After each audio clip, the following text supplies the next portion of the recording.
like, well, I had it. The dry brush, it actually, because I feel good when I do it, right? And I had it in the bathroom, in my bathroom, so that I would do it. I don't like doing it after the shower.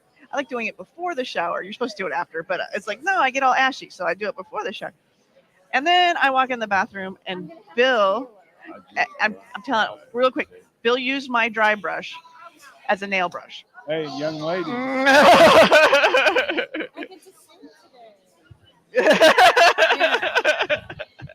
Was it time? Almost time. Okay. Oh, this must be for the youth and family. I'm really disappointed it doesn't have guinea pigs or something in there. Hi, good morning. Oh, it is time. So maybe. Oh, look at Good you. They're shuffling. Good morning. Good morning. There we go. Good morning. Welcome to the Ventura Center for Spiritual Living. We're going to open just really quick with our chant, I am so blessed. I am so blessed. I am so blessed. I am so grateful for all that I have. I am so blessed. I am so blessed. I am so grateful.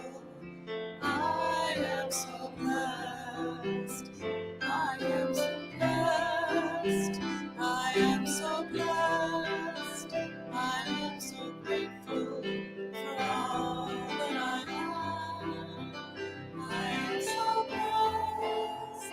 I am so blessed. I am so grateful. I am so blessed. I am so blessed. I am so blessed. I am so grateful for all that I have. I am so blessed. I am so blessed. I am so grateful. I am so blessed. Thank you, Lita. Thank you so much. So just really quick, I'm going to go over a few of the announcements, and then we'll have more announcements at the end, but we're going to cover the announcements that are like an every week announcement. So if you are new to the center, as you're coming in, you're greeted by greeters. We also have ambassadors here. They have green stoles. So if you have any questions, make sure you find an ambassador and they will help you get to where you need to be.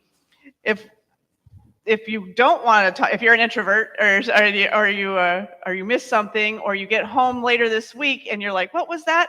Everything that we're talking about today, everything that I'm doing in the announcements is found on our website, www.venturacsl.org, something like that. I don't know. You'll find it. After service, for those of you that are here, we have the concierge desk, and hospitality is through these doors. So there's a concierge desk. Someone there can answer your questions. And we have other things like the bookstore and things for after service. And we have hospitality. So there's lots of goodies in there. Coffee, tea, cookies, Miss Carol's cookies, I think I saw come in earlier. Crackers, those types of things. So help yourself. July and August, our outreach is we're finishing this up here in August, is our back to school fill a backpack for Casa Pacifica.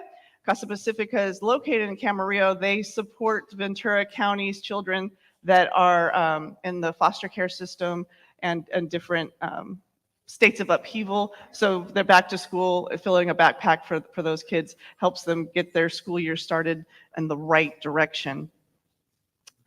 If you would like to volunteer anywhere, I'm going to talk about the volunteering a little bit more during the service, but if you'd like to volunteer, please come see me or see Miss Bernie over here in the blue shirt. She's really tired. They did Pride yesterday, so she will get you situated and find where the best fit for you is. If you like to sing, and you would like to join our choir, there's choir practice today downstairs at 11:30 after service, and Mary, our choir director, will get you where you need to be. And the last announcement I have for this morning is that normally on the third Wednesdays, we have a science and spirituality meetup group. They meet at 6:30 on Wednesdays in the social hall. They're taking August off, but the next meeting is in September. So if you're like, what happened in August? They didn't disband, don't worry. They just took a little bit of summer off. They'll be back in September.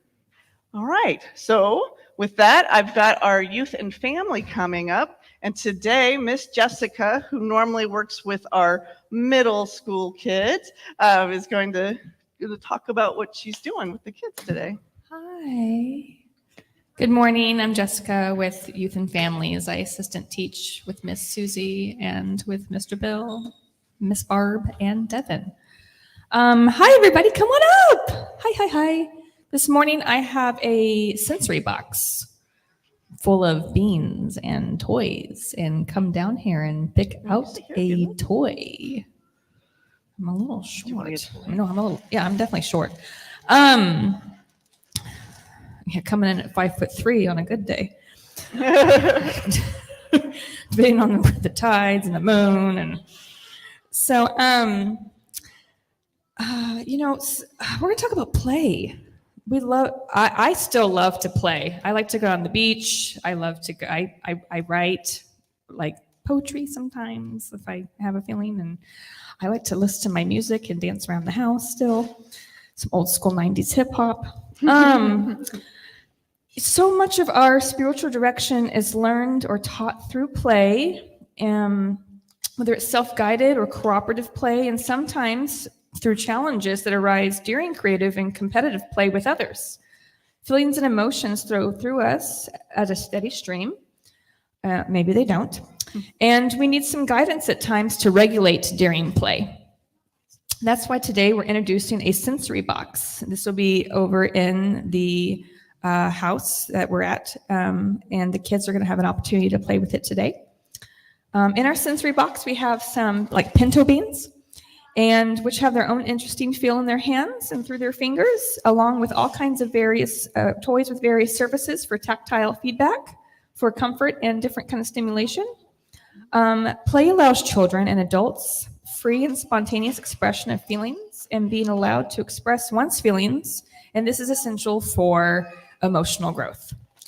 Often children will become attached to particular objects we hold dear, very dear. I don't know about you, but I still have my favorite yellow bear from growing up that a neighbor gave me. Her name's Penny. She's still around, and some of you probably still have a favorite particular object maybe you grew up with.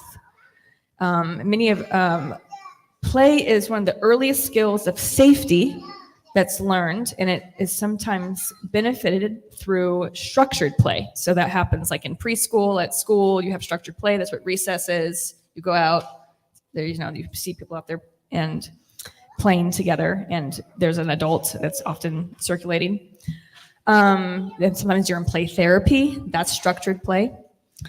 Play has many expressions, which is like music, art, theater, coloring. Here at Youth and Families, we welcome children and adults to play to their heart's desire. We know Susie loves to play. And remember, as adults, just 20 to 40 minutes of creative play per day helps regulate your own emotional state. So embrace your playful side. It's good for you. So yeah, this is what we're doing down here. Down here in our little beans, we've got some sea animals, some like little stretchy feely things. There's a Rubik's Cube in there. And obviously it's fun. It's very fun.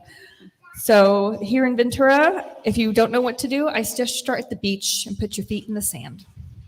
Awesome. Okay, you guys, thank you so much. Thank you. Take care. We're going to honor our youth and family with our song.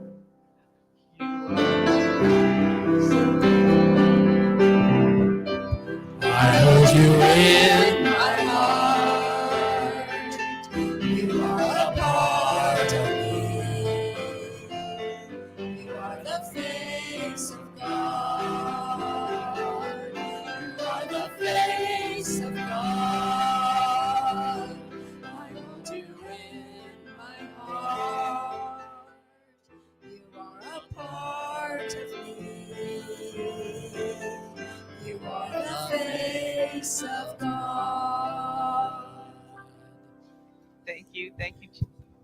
Thank you, Jessica and Youth and Family.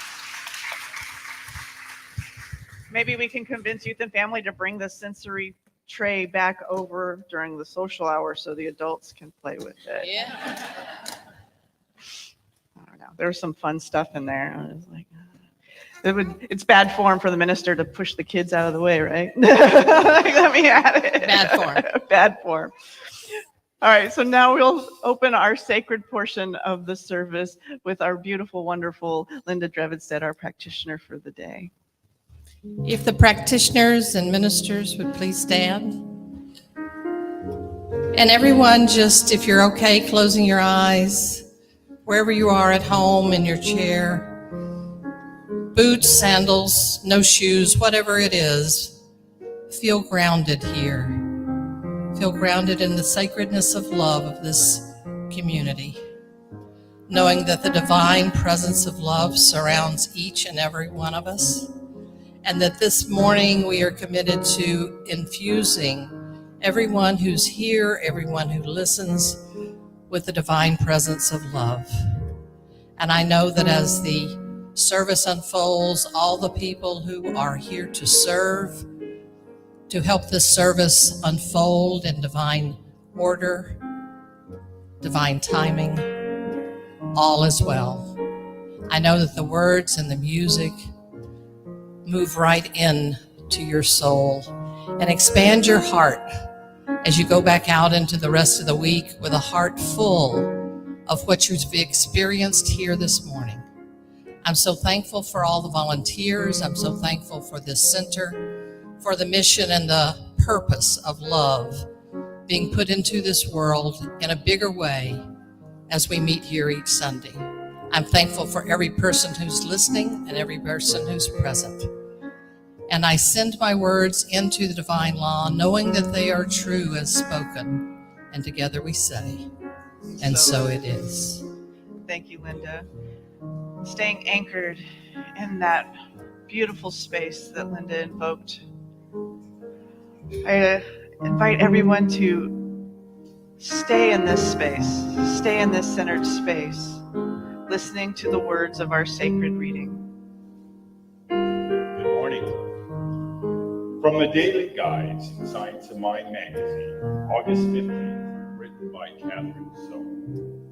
The biological fact that our very cells recognize their inherent oneness is proof that despite any arguments or our prejudices and our biases may take to the contrary, the very nature of the life is some essential joining force about this. The poet and philosopher Mark B. Bova, if two cells find a common pulse beneath everything, how much more can full hearts feel when all excuses fall away? What a grand thought. Our inherent oneness is what makes us social animals.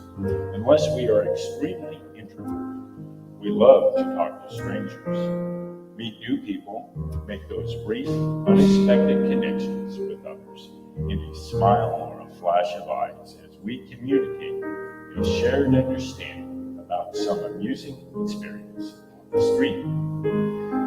We are meant to be interdependent and in companionship with others. We are meant to be in relationships so we can learn how to love more fully and completely. If you have ever been in deep meditation with a group, participated in a drumming circle, sung in a closely orchestrated choir, or let yourself go trance-dancing with other joyful people, you know the wordless, awesome feeling of being in unison with many hearts. In glorious solitude, we feel our oneness with the God.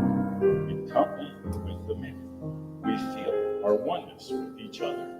Underlying every moment is the pulse of life itself, a rhythmic beat that divinely orchestrates the times, the planets, the seasons, and our freedom.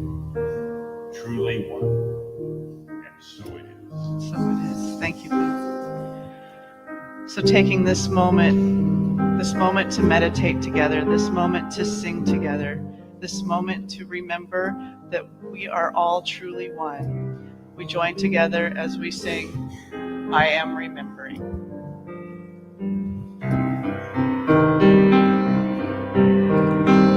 I am remembering who I am. I am remembering who I am. I am remembering. I am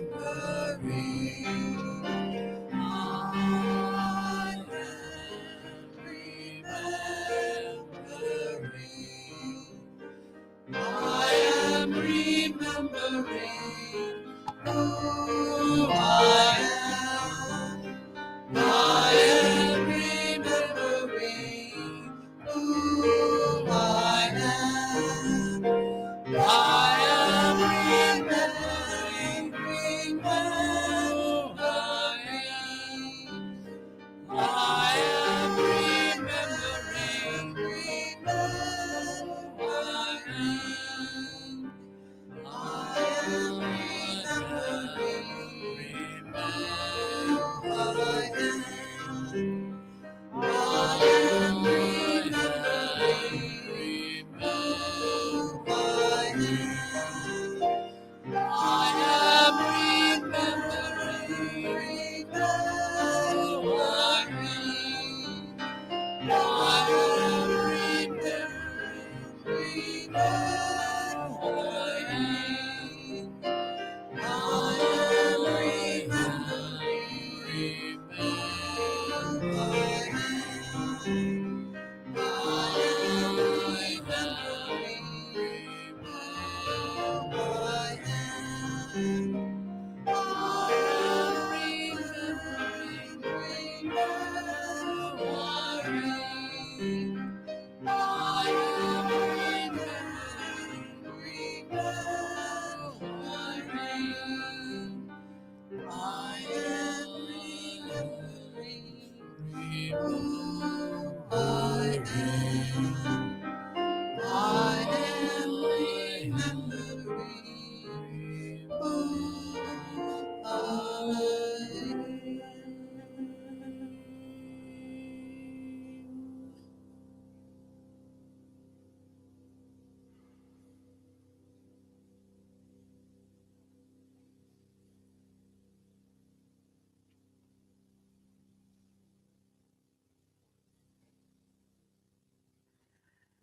And breathing into this stillness, into this remembrance, into this love.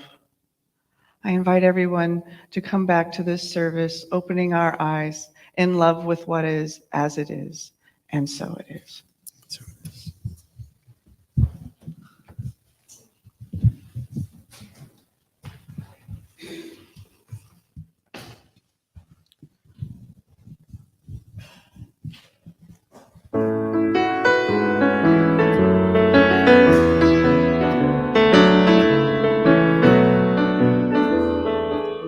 There's no combination of words I could put on the back of a postcard. No song that I can sing, but I can try for your heart.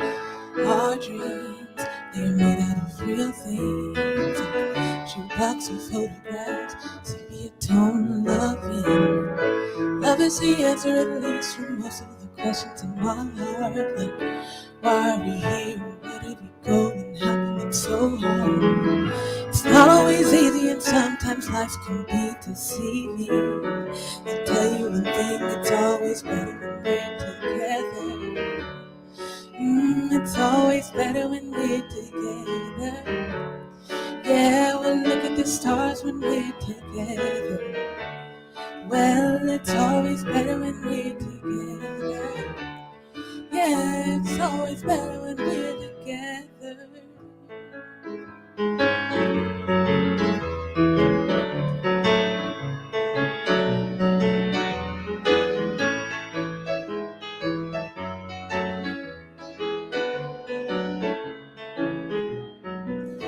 And all these moments just might find their way into our dreams tonight. And I know that they'll be gone.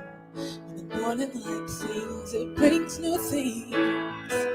But tomorrow night you see, they'll be gone too.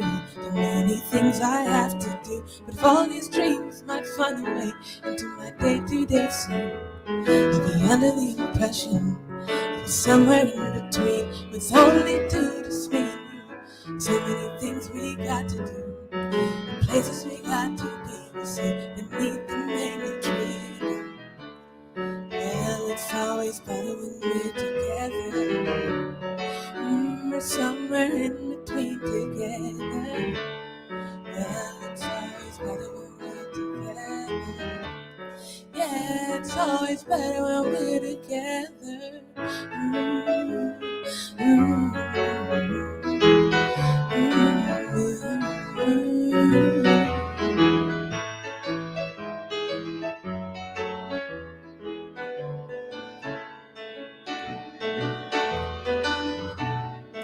I believe in memories, they look so pretty when I see in the way. And when I wake up, you look so pretty, sleeping next to me. But there is not enough time. There is no song I could sing, and there is no combination of words I could say. But I will tell you one thing, we're better together.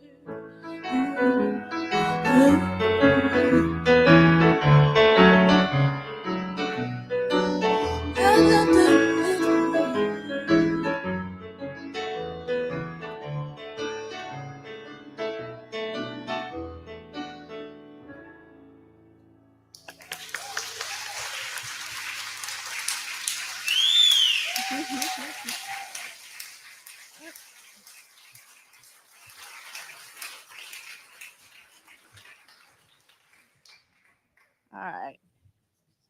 Thank you so much. Thank you so much.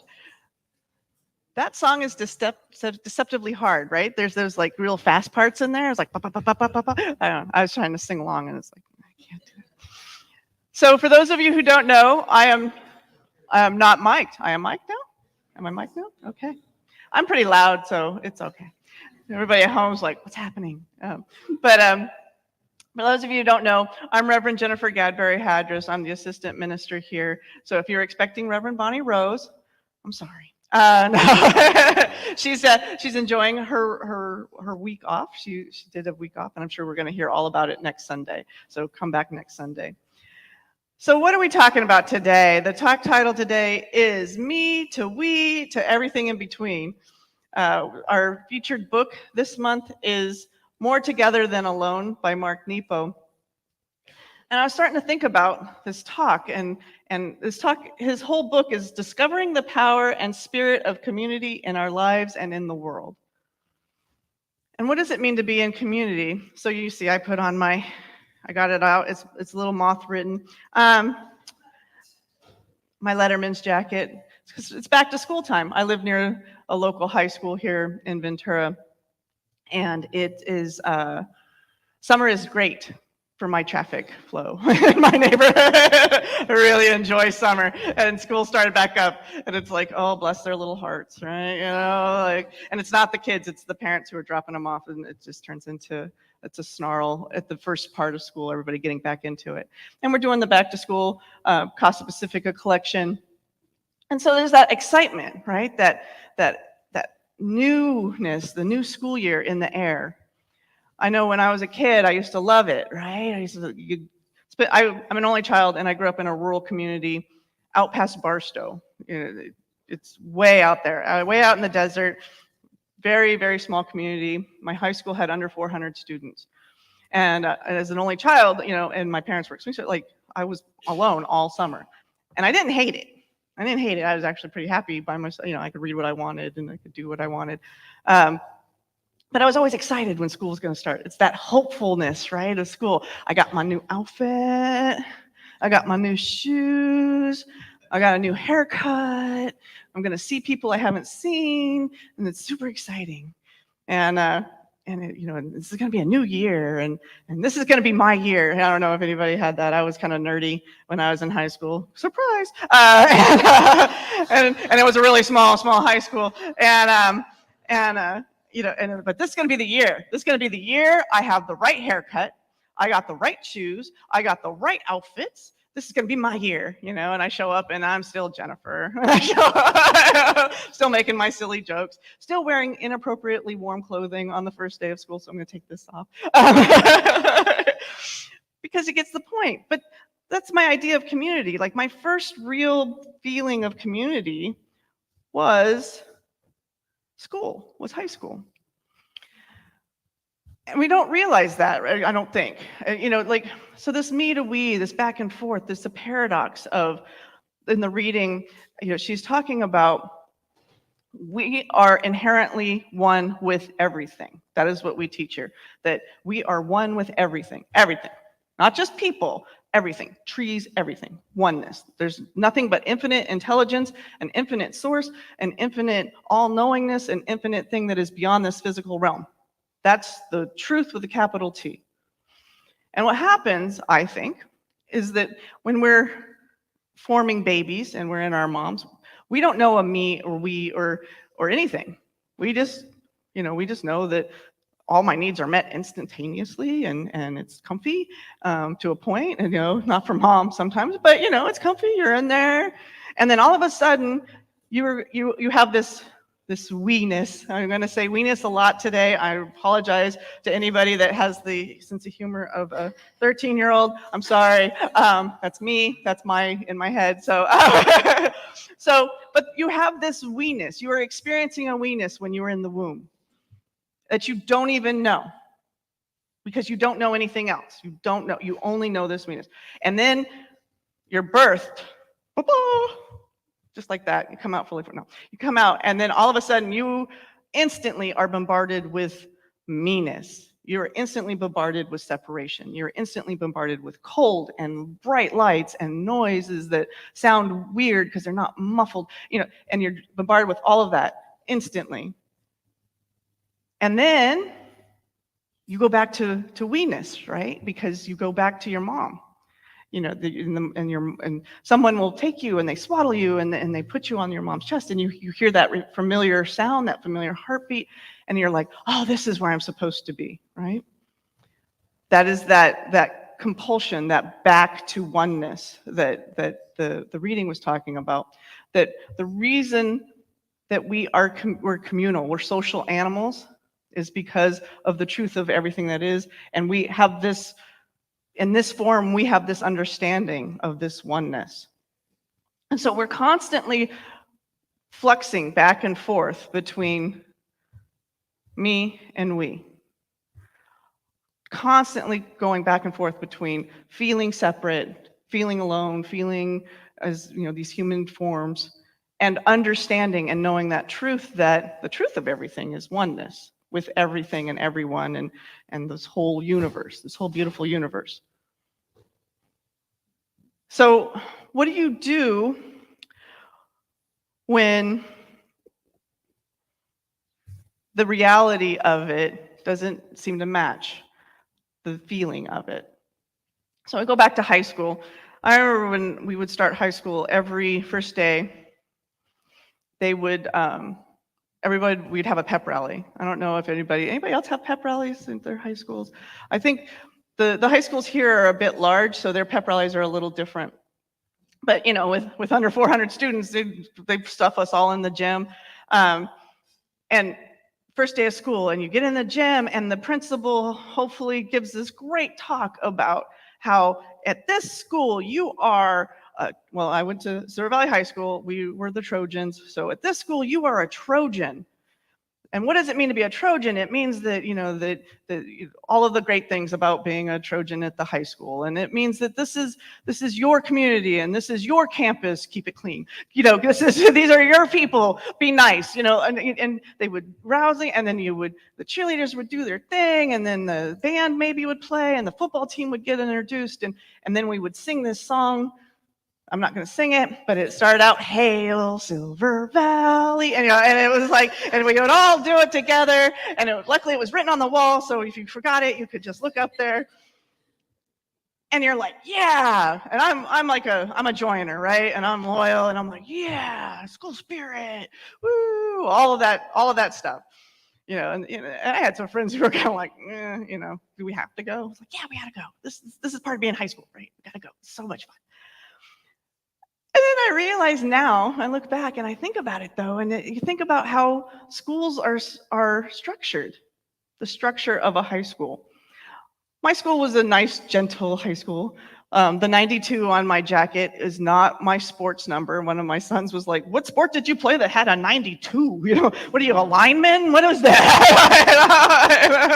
No, that's the year I graduated. And I went to high school expecting, those John Hughes films, anybody watch those 80s films where the high schools are like, I don't know, like a lighter version of that Oz show, where the nerds are getting shoved into trash cans and it's just mayhem. And my school wasn't that, thank goodness. But you look at the structure of a high school, and even in the pep rally, when you're filed in, you got freshmen, you got sophomores, you got juniors, you got seniors, you got the football team, you got the cheerleaders, and everybody is in their place. Everything is boom, boom, boom, boom, boom. So we're all one, but you sit there. You don't sit up there, you sit over there, because that's your place, right? So we have that structure. And you have the structure of, it's all great in high school spirit and everything, and we're gonna beat that other team, right? And here in Ventura, they have that crosstown rivalry, right? You got Buena and you got Ventura. And you got that crosstown, and it's fun. It's it's kind of the fun idea. But it was always interesting to me when my kids played sports, especially my oldest one. They played lacrosse in Santa Barbara, and they played all the AYSO sports and all of the VYBA. So when they would play each other at school events, it would be like, that's my friend over there on the other team. And kids that maybe didn't have that experience would be like, you can't talk to them. You can't talk to them. They're the other team. So, but it's my friend. No, not today, right? Not today, because we have this us, them. And it sets up in high school, us, them. It's the structure of our communities. If you weren't raised in the United States, I will apologize. This is definitely a United States-centric talk, because that's what I know. But that's what we're structured as. We are structured in an us, them structure. So, I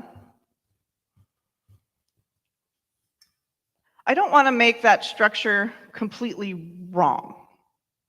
I want to kind of stress that even in the reading with the heartbeats, right, the heart cells, if you take 2 heart cells from different people and you put them in a petri dish, they will beat in unison. And then if you add a 3rd heart cell from another person, they make a new unison and they beat in unison. And that's beautiful. That's the whole point of the talk, is like, they don't have to be from the same person and they beat together. So my scientific and contrary brain goes, yeah, but what happens if you add a colon cell in there? Colon cells don't beat. Or at least mine don't normally. Anyway, but you right? What happens if you add a lung cell? What if they have to be like to communicate with each other? We think, and that in that example. And yet, if we had a body that was just all heart cells, that would be boring, right? It wouldn't do much. I wouldn't be able to walk around if I was just a heart. I need all of the different parts to make this body.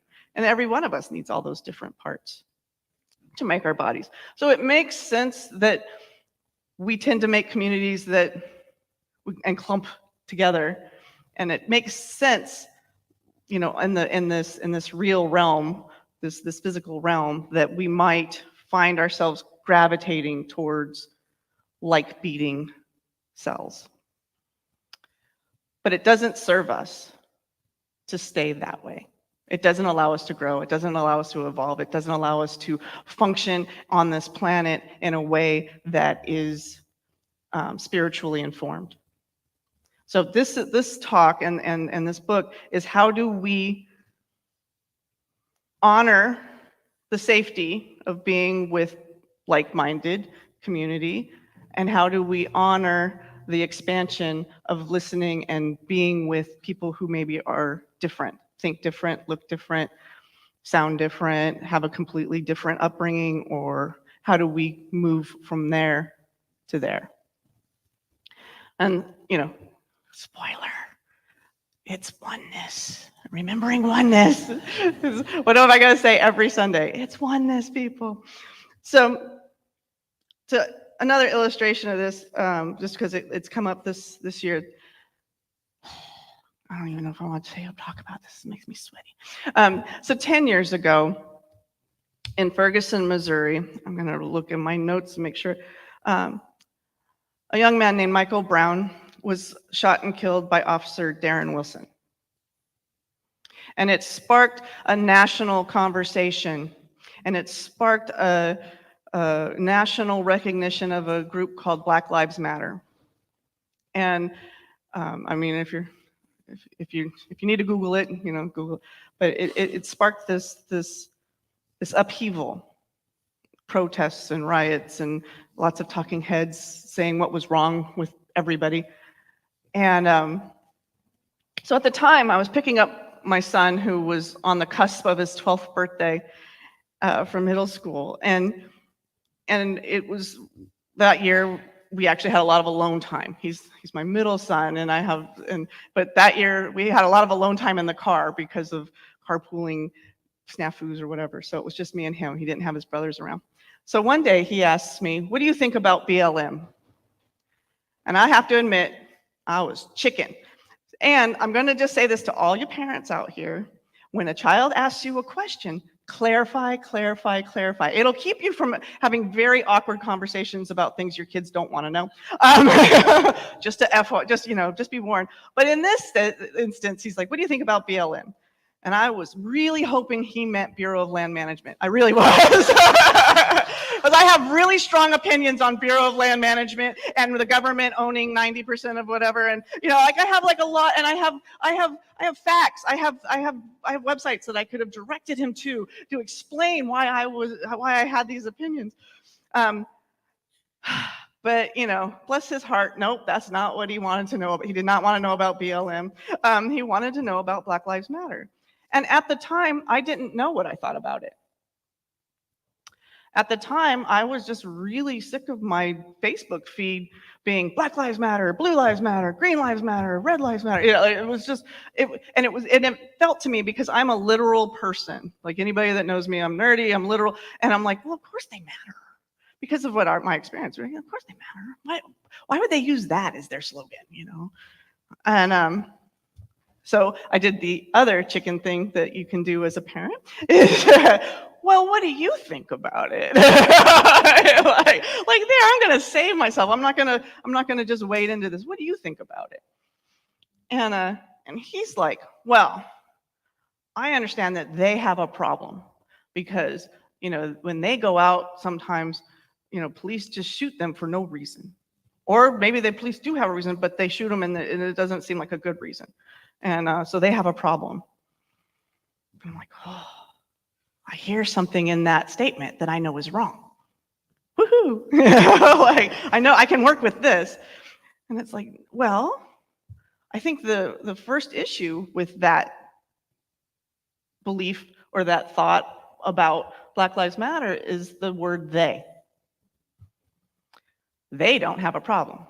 We have a problem. We have a problem in this country. We have a problem.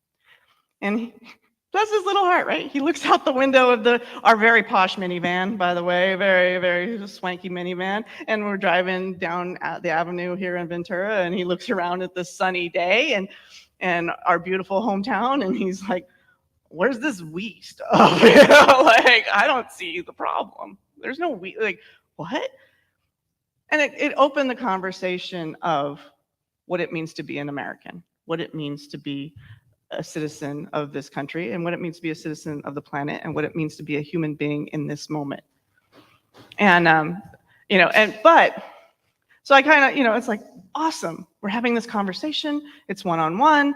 It's just me and him. His brothers aren't, chiming in. We can have this really deep conversation, which he doesn't remember, by the way. I asked him. He was like, oh. But I remembered it.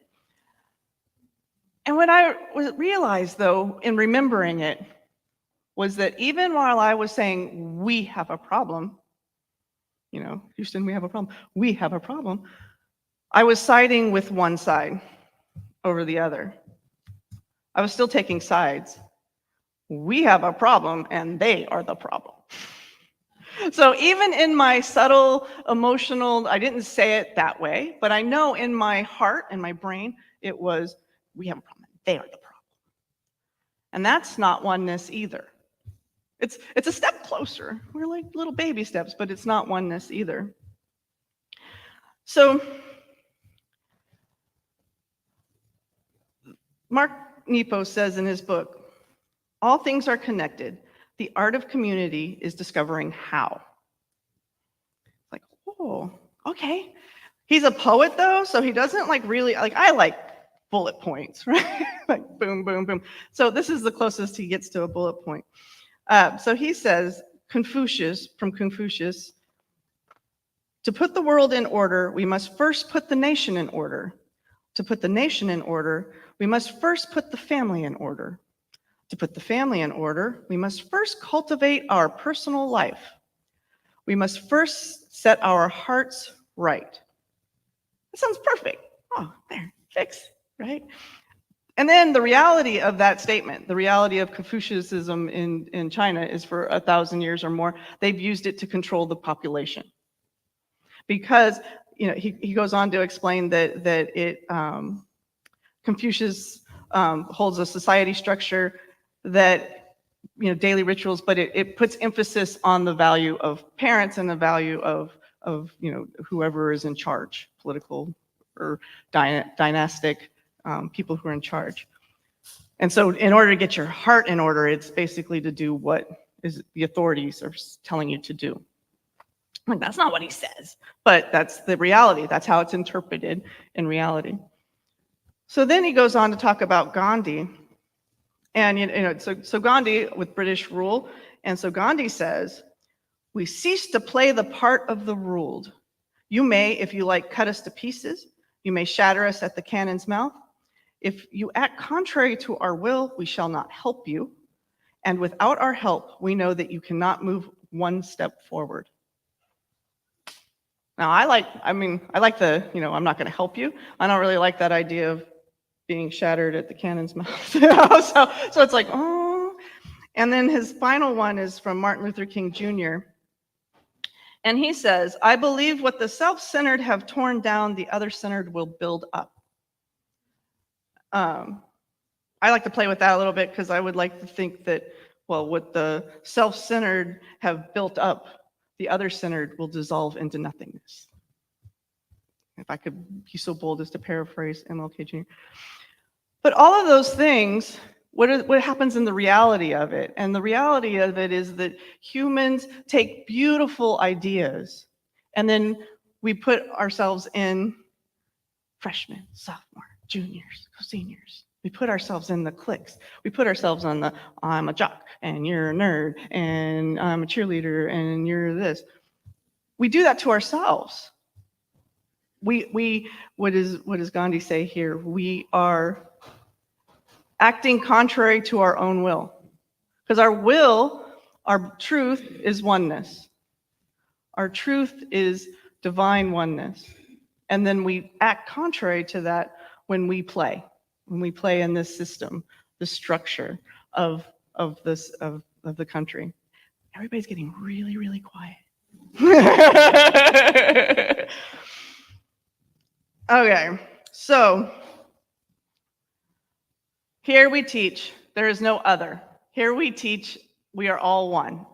Here we teach that any suffering at all is suffering for all.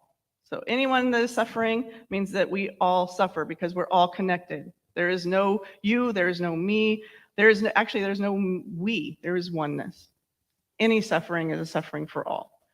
What happens in the United States is we have a system of winners, losers, haves and have-nots. Oh, my favorite myth of the United States is our class. We don't have class here, which we do, right? Oh, wait, okay, so we do have class, but our class is based on how much money you make, right? Our classes are you upper class, you're middle class, you're poor, what?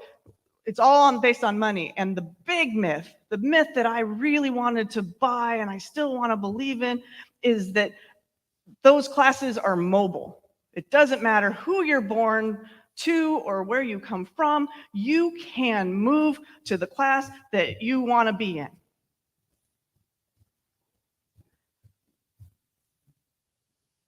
It's the Confucius thing. It's the Confucius thing again, right? It's the myth of the United States that you can do these things, and if you're not doing those things, it's on you. It's your fault. And it's not necessarily true, because we have a structure of this community that we learn in high school, the structure of conformity.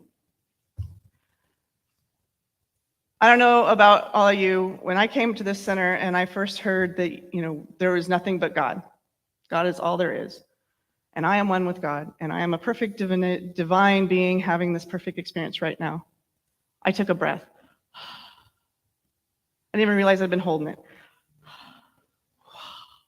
Like when you hear a beautiful song and you get the chills, I breathed for the first time in my life.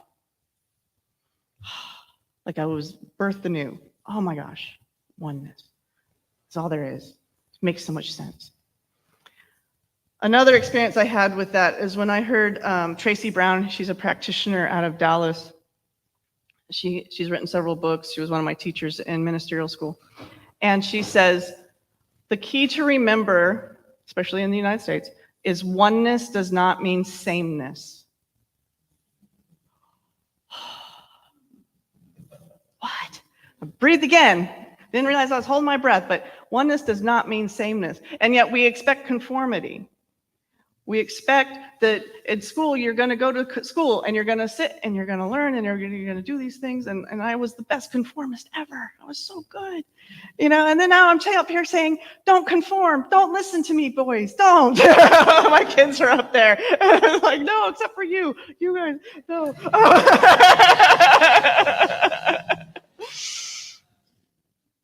But that's what we're doing. We have this structure of conformity. We have this beautiful myth, e pluribus unum, from many one.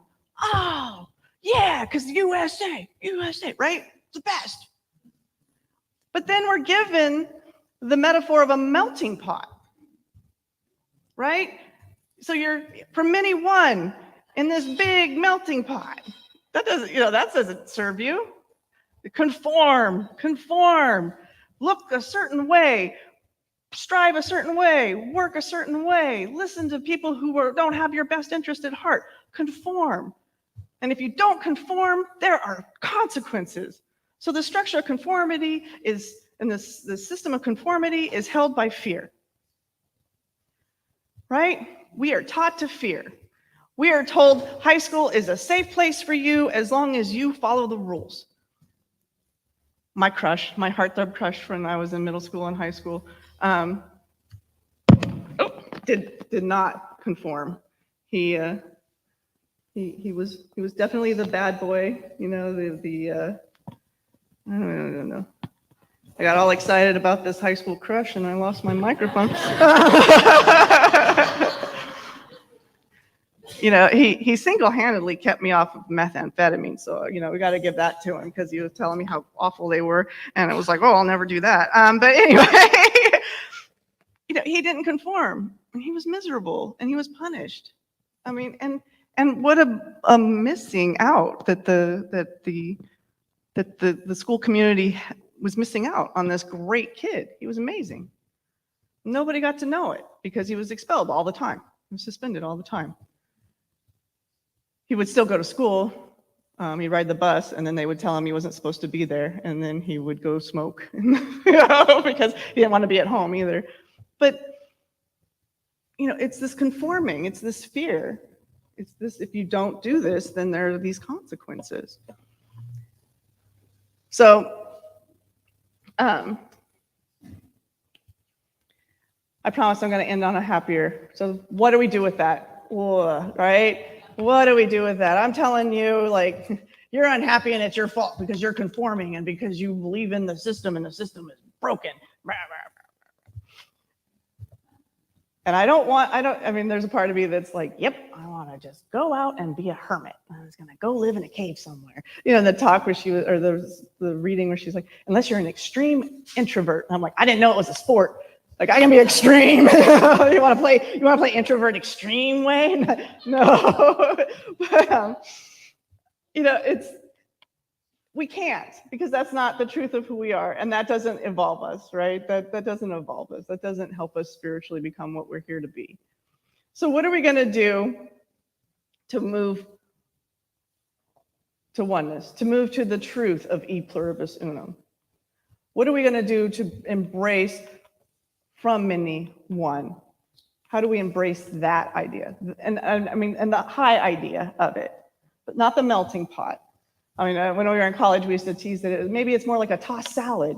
We were a tossed salad, so everybody gets to keep their parts, or maybe a good stew. And I'm like, we're college kids, we're probably really hungry. It was like, well, we're just a smorgasbord. And it's like, how about if we're not even food?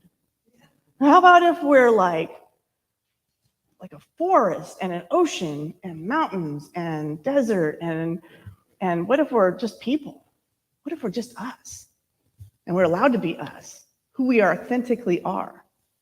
I get to show up, you know, in my boots one day, and I can show up in my flip-flops another day, and I can show up barefoot. What if that's okay? It sounds good to me. So how are we going to move into oneness? I think the key to remember is that if we are in a system based on fear, we've got to change our base system. And our base system needs to shift from fear to kindness. Right? Fear to kindness. And then my other favorite things in the triangle, the fear triangle, we've got fear, you've got judgment, and you've got anger. I live in the anger. But anger is really just fear's like mean, protective older sister, right? You know, and judgment is the other protective older sister of fear, right? You got to protect this fear. And how are we going to protect it? We're going to protect it with our judgment, and we're going to protect it with our anger. And it's very active, right? Anger feels like you're doing something. To me, when I get all fired up, I feel like I'm doing something. I'm going to accomplish something. So that's not serving me. It's not serving the planet. It's not serving our system. So how do we shift into oneness? And that is to change our fear-based system into kindness.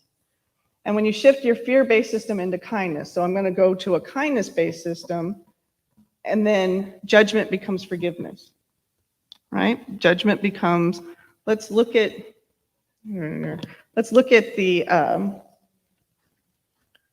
what we're afraid of, and let's forgive who caused the fear. And 9 times out of 10, it's me causing my own fear, my own anxiety.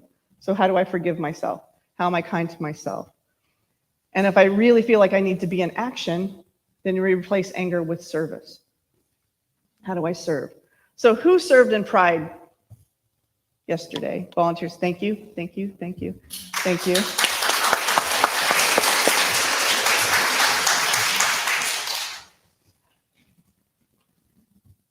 That is so important. Pride is so important.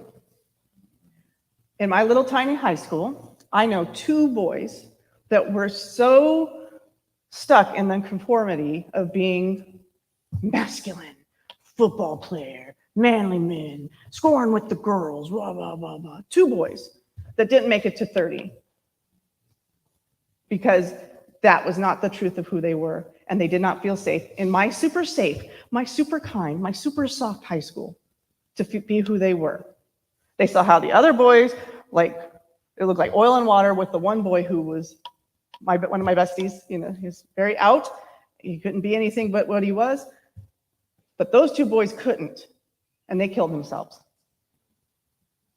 All of those really pretty girls in high school that I couldn't understand it. They were my friends, and we would eat together. We would go out to pizza, and they would eat a whole pizza. And I wouldn't eat a whole pizza. Sometimes I eat a whole pizza, but I didn't always eat a whole pizza. And they were this big. They were little skinny girls, right? And I'm just like, I don't know. I guess it's because they run around a lot. I don't know. What's happening? And my mom was just praying at home, to the Virgin Mary, like, please don't let her find out that those girls are what they're doing to stay skinny. I didn't know. I was completely naive. I thought that, that they, poor things, sometimes they have tummy problems, and if they eat a whole pizza, they throw up. I have never eaten so much that I throw up. Those girls had eating disorders, and those eating disorders, lead into all sorts of health problems later because they were conforming. But they were the winners in high school, right? Those were the winners. When we have these systems of winning and losing and this, and you win at the expense of this kid, the winners are being hurt just as much as the losers. So we have to break that down. So back to the oneness and back to the kindness. I know in high school, it would be hard to be kind to somebody who's shoving your head in the garbage can. Maybe not in that real moment. Maybe that's not the time to do it. But now, look back and see and know that they were hurting. It's hard right now to see people who are on the other side, and it's easy to see them as the problem. But right now, it's important to see them as human beings that are doing the best they can, just like you're a human being doing the best you can. We move into oneness when we don't personally attack other people. And we move into kindness when we don't personally attack, and we don't attack ourselves for being whatever. So, boy, that went way, I was a little peppier at home. I was going to end on a really woo. Woo. Okay, just so real quick, because I almost forgot. So we're going to move into kindness. I'm sure Reverend Bonnie's going to talk about it. She talks about kindness a lot. We have in the bookstore these books. They're from Service Space. We have different ones. They're 21-day journals. This one is kindness, and this is like a little scavenger hunt of kindness. It gives you these kindness activities to do, and it's a fun way. And if you've got kids or family, it's fun. Like let's do this together.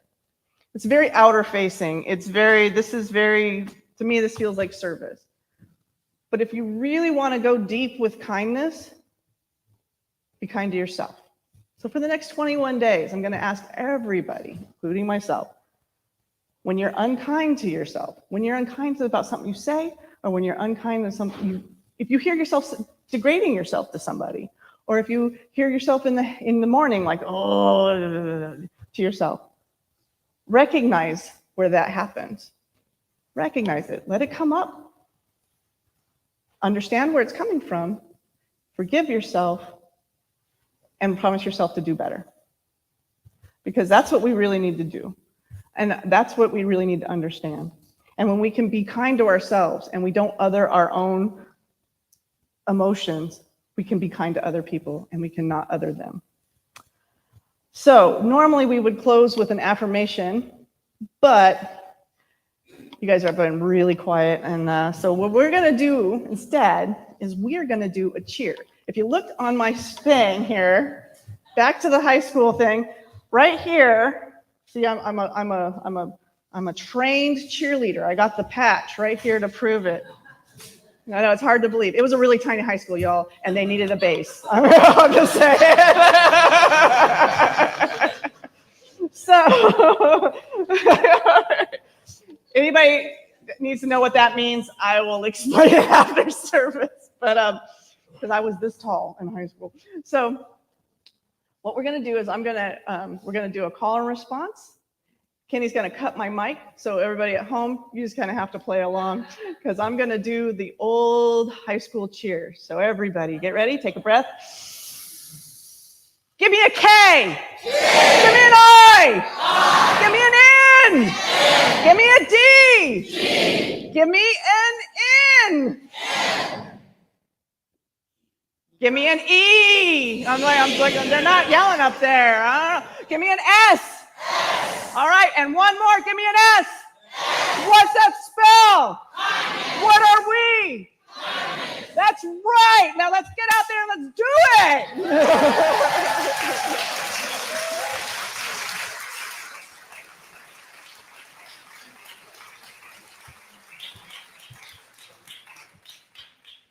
closing that out with a prayer.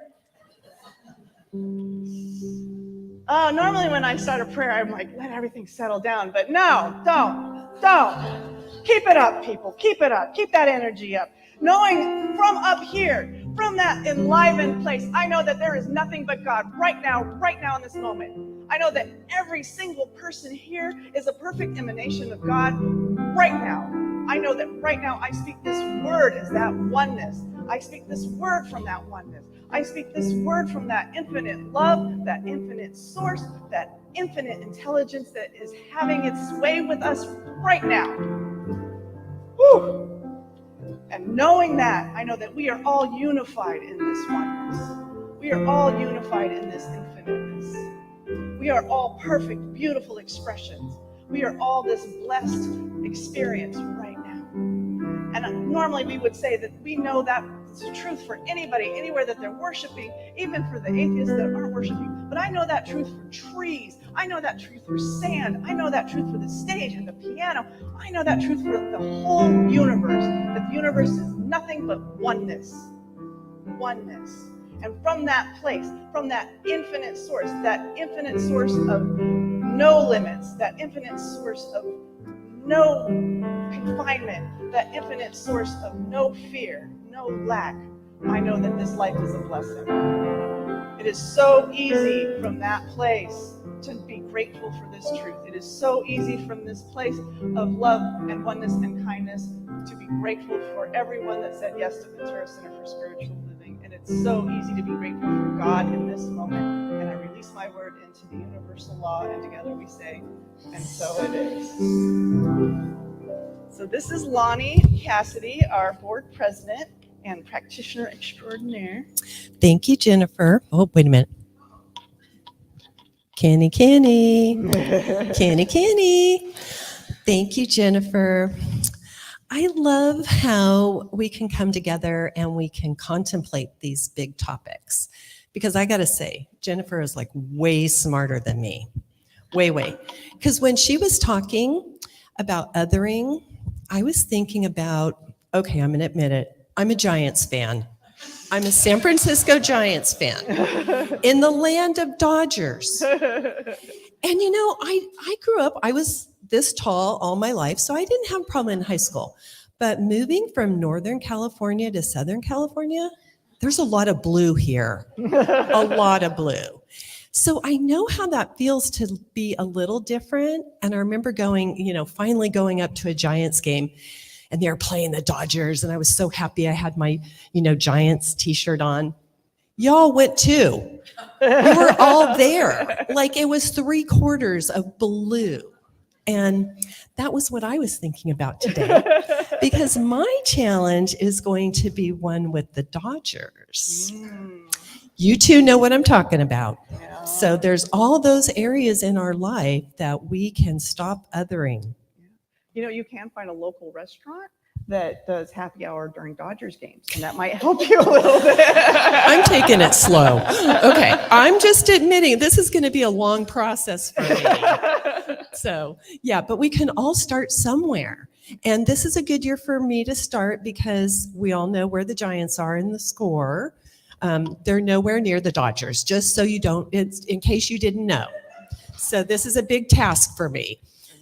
So this morning, I just invite you to look into your life and see that area where you might be secretly othering. It could be in baseball. It just could be in the grocery store. It could be just about anywhere. So this morning, I just invite you, let's break down those barriers. I will not be wearing Dodger blue. I'm not going that far. But I may root for him because we're probably going to be sitting home. So I just invite you this morning to place your offering over your heart, and we'll get the words up here. Thank you, Brian. I know. Thank you, Ed. I'm just going to keep thanking him. Thank you, Kenny. Thank you, Ed. We should do the TikTok. Is that a from Jeopardy. Right?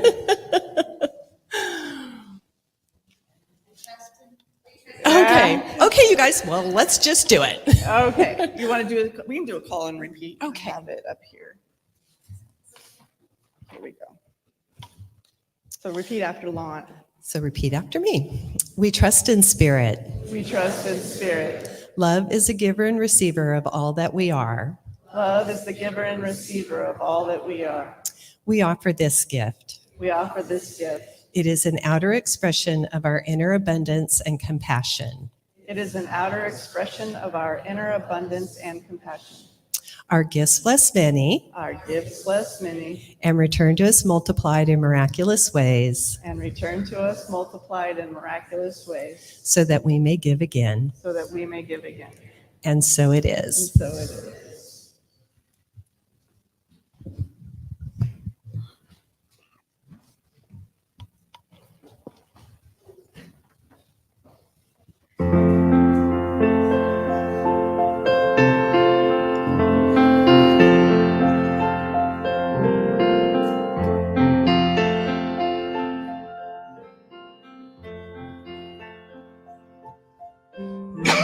You walk through the storm.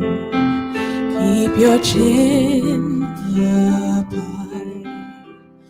And don't be afraid of the dark.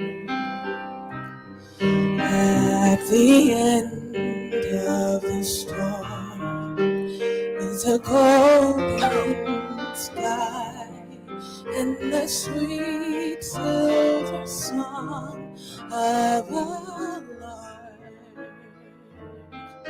Walk on through the wind, walk on through the rain, though your dreams be tossed and blown. Walk on, with hope in your heart, and you'll never walk alone. You'll never walk alone.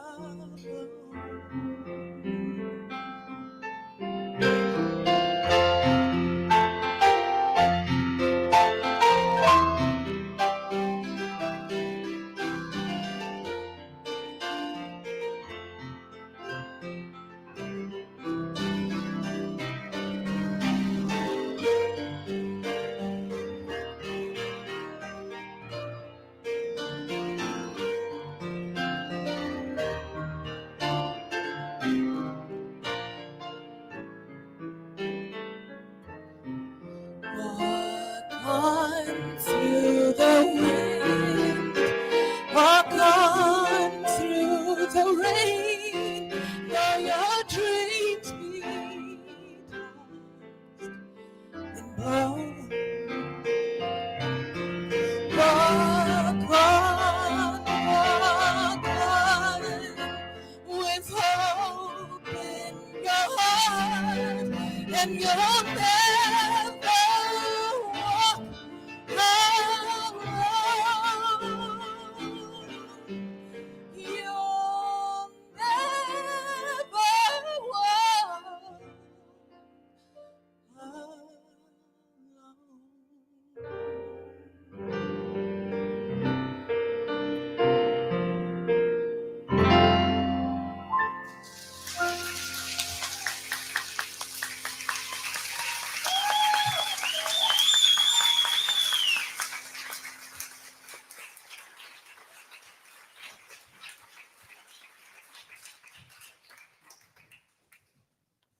So now we're here to find out what are some exciting happenings here at our center. The first one, to remind you, is that we have a table out in the hospitality hall for our fundraiser, which is a karaoke. And if you did not get to our last karaoke, it was fabulous. And I am not a karaoke person, don't particularly like it, but I loved it. So come help if you can, volunteer, donate, be a part of our fundraiser. Number two is, after the service, I mentioned the hospitality. We have goodies for you, coffee. There's a concierge desk to help you understand or answer any questions about anything you have about our center or any of the classes. Now, classes. That's where you really expand your experience of being a part of this community and expand your experience of just being a better human being out in our world. The first one is Artist Way, and I'm going to give you a plug that is very, very heartfelt. One of the first classes I took when I came here to this center a few years ago, we've been here about 10 years, was the Artist Way, and it was a life-changing experience. It is a fabulous way to go into your own life and see your own creative side, not to go paint a picture, but who are you as a creative soul self? So the Artist Way is coming up, and that starts on September the 5th, and you can sign up here or you can sign up online. And then the next one is about a little magic. This is the book. It's called The Magic of the Soul. Now you can see it's a bit dog-eared and got lots of places that I wrote notes to myself about it. Now I love this class so much I took it twice. Or maybe I'm a slow learner, I don't know. But each time it expanded my experience of the soul's magic. I'm going to read you one very special quote. The magic of the soul is a practice. That means you learn stuff that you can do at home safely to help open the door and offer guidance along the path of this world's magical opportunity. So if you didn't know that there was magical opportunity that does not include a Disney World tour, please come to the class. And Patrick, who is the author of the book, raise your hand, he'll be in the social hall. He's agreed to come and facilitate one of the classes. I'm super excited about that because I took the class from him once and it is fabulous. He is a fabulous facilitator. So come look into taking and expanding the magic of your life through the magic of your soul in this book and this class. And that class starts, where do I start? September the 5th, 6-week class, and it's going to be here at the center. It's a really important class really to be alive or be live. Yeah, you need to be alive to be in the class. In person. Mine starts September the 10th. Sorry, I looked at the wrong date. So it's priceless pricing. Come and experience the magic of the soul through the course called The Journey of the Soul. We can have a prayer at the practitioners, which is magic within itself, a 1-minute miracle down here up front. If anything's troubling you or you just want to kind of clarify something that you're noodling on, come and talk to them. To those at home and that are watching, be sure to share us on Facebook. For all of you who are here, just be welcome to come to our hospitality. And the people who have a stole, if you'll raise your hand, those are people who have answers to your questions. Right. Closing Cool. out. Closing out. You want me to do it? I'll do it. Thank you, Linda. I was going to have Linda do the closing affirmation, but I'll do it. So let's see if we're going to get that coming up. We're a little over time here, so we're going to close out with an affirmation that I like to read together from the slide. There, nope.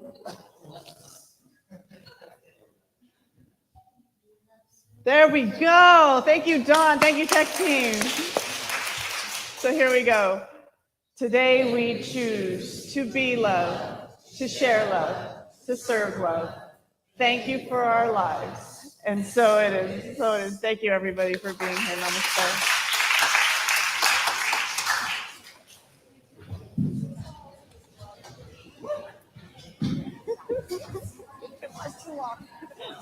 I'm like, it's too long. It feels like